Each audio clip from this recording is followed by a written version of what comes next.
नमस्कार दोस्तों, स्वागत है आप सभी का आपके और हमारे YouTube चैनल सरकारी इन्फॉर्मेशन में। मैं हूं राज। आप लोगों के लिए अच्छी खबर है कि बिहार समाहरणालय में आप लोगों के लिए भर्ती आ चुका है। अगर आप महिला हैं या फिर पुरुष, आप इस फॉर्म को भर सकते हैं। हम आपके सामने यहाँ पे देख सकते हैं, इसका ऑफिशियल नोटिफिकेशन खोल के रखे हैं, जो कि प्रॉपर ये जो है खगड़िया समाहरणालय का है। जहाँ से याद रखिएगा, यहाँ पे जो है इसका भर्ती हुआ है, लेकिन अगर आप बिहार से हैं तो आप इस फॉर्म को भर सकते हैं। रही बात इस फॉर्म को कैसे भरना है, कहाँ से भरना है, कौन लोग भर पाएंगे, कौन लोग नहीं भर पाएंगे, संपूर्ण जानकारी आपको इस वीडियो में मिलेगा। साथ में फॉर्म को कहाँ से भरना है और कैसे भरना है वो भी गाइड करेंगे। सबसे पहले देखिए, यहाँ पे लिखा हुआ है कि वन स्टॉप सेंटर के रिक्त पदों पर जिला स्तरीय संविदा आधारित नियोजन हेतु विज्ञापन का प्रारूप समाहरणालय खगड़िया का है। वन स्टेप सेंटर खगड़िया, विज्ञापन संख्या 01/2025। याद रखिएगा, अगर आप बिहार के किसी भी डिस्ट्रिक्ट से बिलोंग्स करते हैं तो आप फिर भी इस फॉर्म को भर सकते हैं।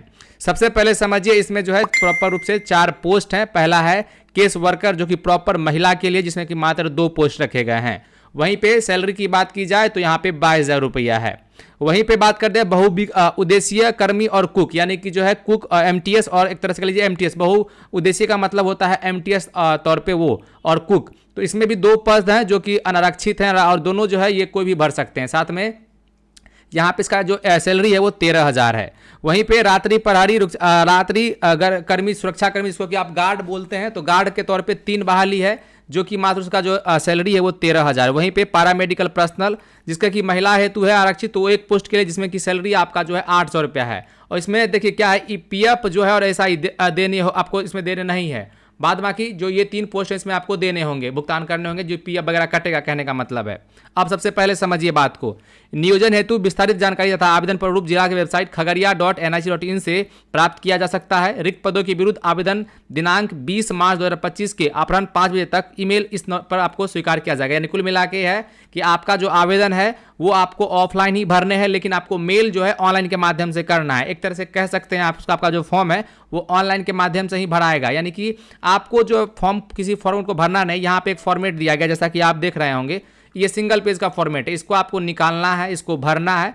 बाद में इसमें आपका शैक्षणिक योग्यता का जो भी सर्टिफिकेट है वो लगाना है, और लगाने के बाद आपको जो ये मेल है, इस मेल पर आपको भेज देना है। मेल के तौर पे यहाँ पे मेल दिया हुआ है DHEW@khagaria@gmail.com, इस पर भेजना है। जानकारी के लिए यहाँ पे आप देखिए, यहाँ पे बताया गया शैक्षणिक योग्यता क्या, किस पद के लिए क्या चाहिए। तो केस वर्कर महिला जो आरक्षित है उसके लिए यहाँ पे शैक्षणिक योग्यता दिया हुआ है। साथ में बहुउद्देशीय कर्मी और कुक के लिए जो है बताया गया, यहाँ भी है मैट्रिक पास होना चाहिए, अनुभव संबंधित क्षेत्र में कार्य करने का अनुभव होना चाहिए। वहीं पे जो है नाइट गार्ड के लिए, सुरक्षाकर्मी के लिए जो है मैट्रिक पास होना चाहिए। साथ में यह भी बताया गया कि अनुभव किसी सरकारी या प्रतिष्ठित गैर सरकारी संगठन में 0-2 वर्ष का जो है जिला स्तर या फिर राज्य स्तर पर रूप कार्य करने का अनुभव होना चाहिए। ये चीज़ बताया गया है। वहीं पे अगर आप जो है अभी हाल में ही रिटायर करके आए हैं, अगर आप सैनिक से, सेना से, तो आप भी इसके लिए आवेदन कर सकते हैं। वहीं पे पैरामेडिकल पर्सन के लिए जो है क्या है कि पैरामेडिक्स में जो है प्रोफेशन डिग्री होना चाहिए, डिप्लोमा। अनुभव भी इसमें मांगा जा रहा है, इसको आप पढ़ेंगे अपने हिसाब से, समझ लेंगे, जिसमें कि मात्र 1 पोस्ट है। बाद बाकी मैट्रिक पास के लिए यहाँ पे 2 पोस्ट हैं, जो कि आप देख रहे होंगे, जिसमें कि 2 और 1 3 पोस्ट हैं। सैलरी के बारे में भी यहाँ बताया गया है। बाद बाकी ये जो है ऊपर वाला, ये महिला हेतु है जो कि आरक्षित है, और केस वर्कर है, जहाँ पे आरुता के व्यतीत कानून, समाज कार्य, समाज शास्त्र, समाज विज्ञान, मनोविज्ञान में स्नातक यानी ग्रेजुएशन अगर आप हैं तो आप ये सब्जेक्ट में, तो फिर आप इसको फॉर्म को भर सकते हैं। वहीं पे अनुभव की बात कही गई है कि महिलाओं के लिए मुद्दे से संबंधित किसी सरकारी या फिर गैर सरकारी परियोजना कार्यक्रम में कार्य करने का कम से कम 3 वर्ष का अनुभव होना चाहिए। यहाँ बताया गया। प्राथमिकता की बात की गई है कि स्थानीय अभ्यर्थियों को प्राथमिकता दी जाएगी। तो इसमें मात्र 2 पोस्ट हैं, ये तो आप समझ ही गए होंगे। नीचे आएंगे तो आप कौन कौन लोग भर सकते हैं। तो अभ्यर्थी भारत के नागरिक हों, नियोजन में सामान्य प्रशासन विभाग के द्वारा लागू आरक्षण का प्रावधान प्रभावी होगा। वहीं पे आरक्षण का लाभ केवल उन्हीं आवेदकों को मिलेगा जिनके पास बिहार का अधिवास है। यानी कि वैसे हालांकि ये तो एक तरह से कहा जा रहा है कि आपको जो आरक्षण भरने का तो ऑल इंडिया लेवल पे भर सकते हैं, इसका यहाँ पे बताया जा रहा है। लेकिन जो आरक्षण कोटा होता है उसमें क्या है कि आपको जो है यहाँ पे टोटल जो बिहार के जिनके पास प्रमाण पत्र निवासी हैं उनको इसका जो है लाभ मिलना है।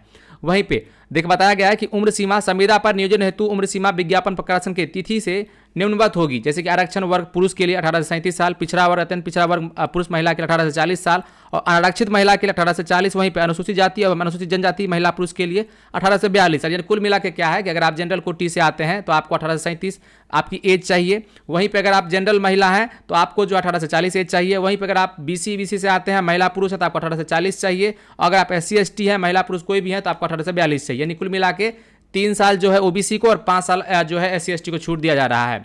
यहाँ है अनुभव की अवधि की गणना एवं उम्र की गणना प्रयोजन के लिए, यहाँ पे प्रयोजन के लिए संदर्भ विज्ञापन प्रकाशन की तिथि मान्य होगी। यहाँ पे बताया गया कर्मियों के नियमानुसार मूल मानदेय के अतिरिक्त EPF और ESI देय होगी। सकेतिक मानदेय वाले पदों पर EPF और ESI देने नहीं होंगे। यानी कुल मिला के एक जो आपको नीचे वाला ये पोस्ट है इसमें जो है आपको PF और जो है ESI नहीं देना है। बाद में यहाँ पे क्लियरली उसमें मेंशन किया गया, देखिए कि मानदेय कर्मियों को नियमानुसार मूल मानदेय के अतिरिक्त EPF और जो है ये देय होगी। यानी कि जो आपका जो ये राशि है इसके अलावा जो है आपको PF वगैरह कटना है, इसके अंदर ऐसा चीज मेंशन किया गया है। नीचे आते हैं, बात करते हैं और क्या कहा गया है कि संविदा के आधार पर यह नियुक्ति पूर्णतः अस्थायी होगी जो बिना किसी पूर्व सूचना के यह 15 दिन के नोटिस पर समाप्त की जा सकती है। यानी मतलब आपको चाहेगा तो कभी भी हटा सकता है, जिसके आपको हटाने से पहले 15 दिन पहले आपको नोटिस भी इसका दिया जाएगा। इस संबंध में नियमित नियुक्ति का कोई भी दावा मान्य नहीं होगा। इस प्रकार नियोजित व्यक्ति को नियोजन के पश्चात सेवा में नियमितीकरण का कोई दावा मान्य नहीं होगा। वहीं पे नियोजित व्यक्ति ना तो केवल सरकारी सेवक माने हो जाएंगे, ना केवल सेविका को अनुमानित किसी सुविधा को हकदार होंगे। उनका नियोजन जिला वन स्टॉप सेंटर के अधीन होगा। यहाँ बताया गया है विभिन्न पदों पर नियोजन उम्मीदवारों की वंचित शैक्षणिक योग्यता, कार्य अनुभव एवं आरक्षिता के आधार पर अंतिम मेगा सूची प्रकाशित होगी। और ये जो मेगा सूची प्रकाशित होगी ये जो खगड़िया का साइट है उस पर प्रकाशित होगा। हम वो अभी उस पर वो भी बात करेंगे कौन सा साइट क्या, हालांकि यहाँ पे साइट का नाम दिया हुआ है खगड़िया.nic.in, इसका जो है इस पर जाके आपको मिलेगा। यहाँ पे और बताया गया और सारी चीज़ें यहाँ पे देखिए बहुत सारा डिटेल जानकारी है यहाँ पे पढ़ेंगे, लेकिन हम मेन चीज़ पढ़ते हैं जो जरूरी है इसमें। यहाँ बताया गया, देखिए इच्छुक अभ्यर्थी आवेदित पद का उल्लेख करते हुए विज्ञापन प्रकाशन की तिथि से 20/3/2025 तक आवेदन विविध पत्र को शैक्षणिक योग्यता एवं अनुभव संबंधित प्रमाण पत्र, अंक प्रमाण पत्र की सभी प्रमाणित छायाप्रति PDF फॉर्मेट के साथ संकलन करते हुए ईमेल ID इतना पर समर्पित करेंगे। और यहाँ पे क्लियरली बताया गया कि आपका जो भी शैक्षणिक योग्यता है और साथ में आपके पास जो है यहाँ पे बताया गया कि क्लियरली मेंशन किया गया, समझिएगा जो जरूरी है समझना कि आपका जितना भी आप अपना फॉर्मेट लगाएंगे शैक्षणिक योग्यता का उसमें आपका सभी प्रमाणित करें, यानी कि नीचे जो है आपका सिग्नेचर करना है फोटोकॉपी पे, ठीक है। वहीं पे प्रमाण पत्र संकलन नहीं होने की स्थिति में आवेदक का प्रथम दृष्टि निरस्त कर दिया जाएगा। उपरोक्त समय सीमा के पश्चात प्राप्त आवेदन को पत्र स्वीकार नहीं किए जाएंगे। वही है एक से अधिक पदों के लिए अलग अलग आवेदन मान्य होंगे। यानी कि मान लीजिए यहाँ पे जो अलग अलग पोस्ट दिए हुए हैं तो अगर आप चाहते हैं कि सब में हम आवेदन करें तो आप वो कर सकते हैं। ये चीज़ यहाँ क्लियरली मेंशन कर दिया गया, आप देख सकते हैं, ये देखिए क्लियरली मेंशन है, जहाँ पे क्लियरली मेंशन है एक से अधिक पदों के लिए अलग अलग आवेदन मान्य होंगे, किसी अन्य माध्यम से आवेदन स्वीकार नहीं किए जाएंगे। यानी कुल मिला के आपको मेल ही करना होगा, दूसरा आपके पास कोई ऑप्शन नहीं है, लेकिन आप जो है एक से अधिक पदों के लिए अलग अलग आवेदन मान्य किए जाएंगे, ले सकते हैं। भरे हुए आवेदन पत्र का प्रिंट आउट अभ्यर्थियों को अपने पास सुरक्षित रखेंगे। यानी कि जो फॉर्म का जो फॉर्मेट निकलेगा इसको भरने के बाद जो आपको तो फोटो भेजना है तो इसका जो प्रिंट आउट है इसको अपने पास ही रखेंगे, ये आगे आपको चलकर काम आएगा। यहाँ पे ये बताया गया है अभ्यर्थी विज्ञापन से संबंधित अपडेट अन्य घोषणाओं हेतु नियमित रूप से NIC पोर्टल जो है खगड़िया का उसके वेबसाइट पर अवलोकन यानी देखते रहेंगे। चयनित अभ्यर्थियों के नियोजन के लिए सेवा शर्तों के आलोक में जिला प्रोग्राम पदाधिकारी सह नोडल पदाधिकारी मिशन शक्ति के साथ एकरारनामा पर हस्ताक्षर करना होगा। तो यही सब बात इसके अंदर मेंशन किया गया। अब रही बात को डाउनलोड कहाँ से करना है ये PDF को, तो इसके लिए करना कुछ नहीं, गूगल पर आपको आना होगा, लिखना होगा sarkariinformation.com, लिख कर सर्च करेंगे, यहाँ पे इस प्रकार का वेबसाइट खुलेगा। यहाँ पे अलग अलग कैटेगरी के अलग अलग बॉक्स हैं, यहाँ पे देखने को मिलेगा बिहार समानालय वैकेंसी 2025, ऊपर पे इस पर क्लिक करेंगे आपके सामने इस प्रकार का आर्टिकल खुलेगा, जहाँ पे इस बहाली के रिगार्डिंग संपूर्ण जानकारी है, इसको पढ़ सकते हैं कि ये 25 से शुरू है और 20 तक चलने वाला है आवेदन, कितना पोस्ट है, कौन लोग भर सकते हैं, साथ में लिमिट क्या है, पे स्केल क्या है, साथ में प्रोसेस क्या है, और साथ में आवेदन के लिए जो विशेष पर्पज से बात कही गई है उसको समझिएगा। यहाँ पे है चेक ऑफिशियल नोटिस पर क्लिक करेंगे तो आपके सामने इस प्रकार का जो है ये खुलकर आ जाएगा, जो कि आपको नीचे वाला फॉर्म है जो 4 नंबर पे इसको प्रिंट कर फॉर्म को भरकर मेल करना है।